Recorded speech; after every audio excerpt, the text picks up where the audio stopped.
boys and girls. Thank you for joining me for my children's sermon today. I'm so glad that you're here. So we're going to start today by playing a round of Follow the Leader. So it might be a game that you've played before. So it's a little hard to do this while we're not actually together, but we're going to do our best to make it happen.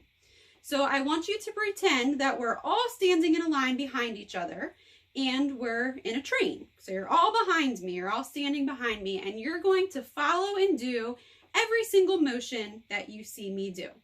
Okay, so let's go. All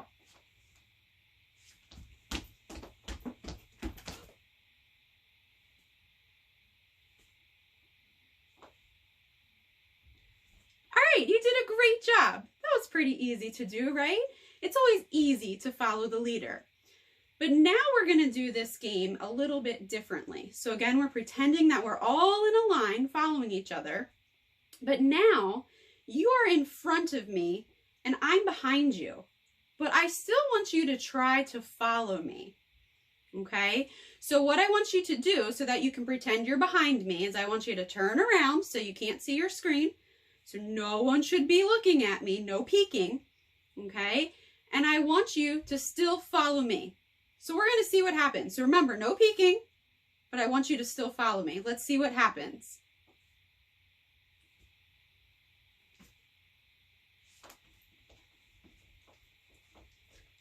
And stop.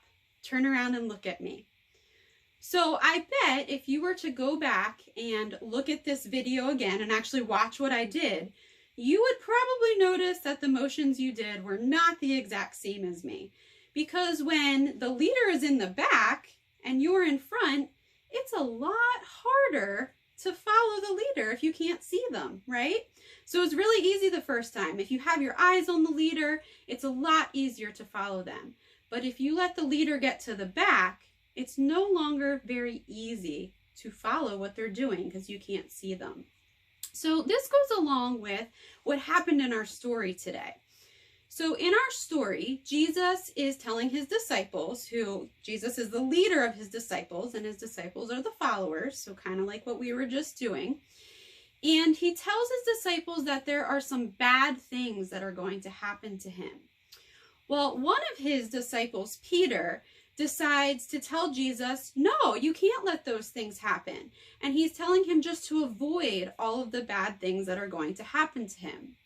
So in that moment, instead of just listening to Jesus, Peter is almost looking at himself like he is now the leader.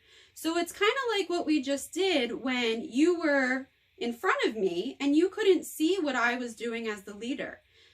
Peter kind of lost sight of the fact that Jesus is the leader and that he had to trust Jesus and just believe whatever Jesus was saying. So this story is meant to remind us that we should always be following Jesus.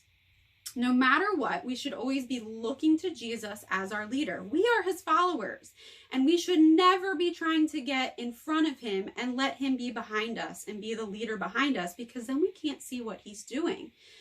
So sometimes this is hard. This can be a really difficult thing. Sometimes we get wrapped up in things that we're doing, and we completely forget that we should always be looking to Jesus for the next choice that we're going to make.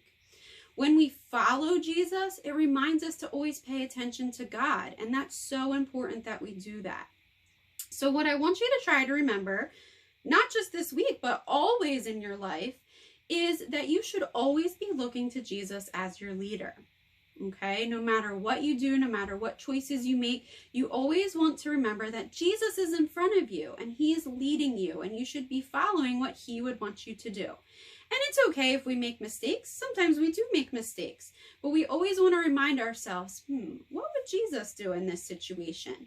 And always bring ourselves back to that and remember that he is our leader. Okay, so let's say a prayer together today to help us to remember to always look to Jesus as our leader and follow him. So please fold your hands and bow your head with me. Dear God, thank you for Jesus, who shows us how to keep our minds on godly things. Please help us to keep him at the front of the line. Amen. Thank you again for joining me today. I hope everyone has a wonderful week.